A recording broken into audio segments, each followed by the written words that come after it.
Hello and welcome back to my channel. If it's your first time on this channel, you're welcome. I am A.H.P. I'm an author and I also do business. Now today's video is literally me sharing with you how I do my order processing, and also just chatting to you really a little bit about business in general. Okay, so I've got my Parker Post envelope here. No, it's not yours, David. And this is a bubble lined envelope. And so when you're doing your packaging, you have to keep in mind that your product is not damaged, but also you have to keep in mind that it'll incur you posting cost. So although this is a very small order, what's it called? I get charged. Okay. David, can you not ruin my stuff, please? So yeah, what's it called? This is the charge on this is classed as a big letter rather than a small letter, just because stop shouting, David. Just because it makes it bulky and it can't go through their bar that they use to measure, so it ends up costing me 96p instead of 65 pence.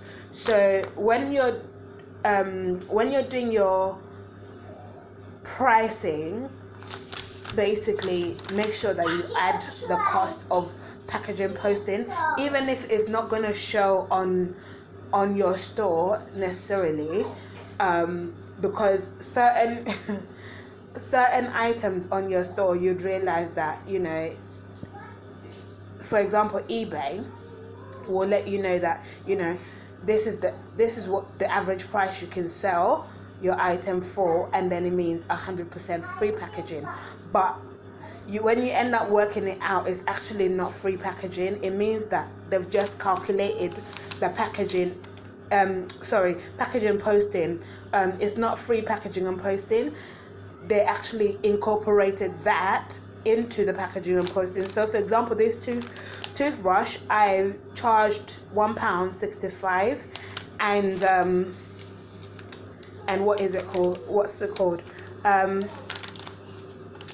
Basically, they're gonna charge me 95p for the packaging and posting. Okay, so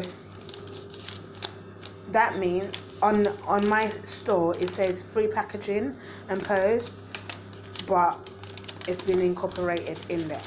Okay, like even a small fee of it is incorporated in there. So you have to make sure that you add that in there in your store, so that you're not at loss on all your items. Certain items, it may look like you're at loss, but if you get even if you get a few pounds back, and then also get like a customer feedback, it still works well for your store. So small items like these, I use them literally to get recommendation. It's just like a promotion product sort of that I use to get recommendation on my store, because I'm a new store. Yes, David. So yeah, and then you have to also make sure that if you do both, like your local community as well as international shipping, make sure that the international shipping cost is actually worth it, because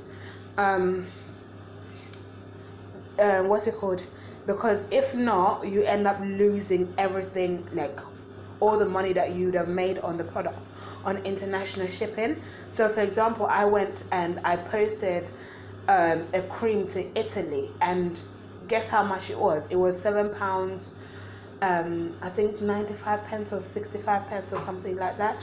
And if I had not charged extra for posting and packaging, I would have lost most of my profit on actual posting and packaging. Although I still added a little bit towards it from what I have made, it's not a complete loss. I still have profit left from the product. Okay, so yeah, you just have to make sure that you know. And then once you find out the international shipping cost, you adjust your pricing accordingly. So if you have noticed, if you have gone into my store, you may have noticed that, you know, certain certain items, the prices have been adjusted. Is because I've gone into the store, into the post office, and found out, you know, that the price, the posting price is actually more expensive than I thought. So then I end up taking the what's it called, the pricing that eBay gives me, the full price. So then I'm not at loss, you know what I mean? That is basically it. So I put one of these on there, thank you for your order, and that lets my customer know that I appreciate them for their order. And I also give them a feedback on their own store as well, from where they order my product from. Okay, so, and then I put one of these self-adhesive sticky labels on there to write my customers' details on there. And I'm not going to do that on camera because of health and data protection. So yeah, I'm not going to do that on there, but that is literally it. And then I just go and post it. So that's what I wanted to share with you today. Make sure you include price and posting and packaging price on your products, and also adjust them if you have to. And also when you find out the international shipping cost, you also add that to your costing, so that you're not losing out on the what's it called, on your profit basically as a store. So that is it. I shall see you guys in the next video. If you have any questions, put it in the comment section and I'll be more than happy to respond to you accordingly. And that is it. Have a great weekend. I shall see you guys in the next video. Bye.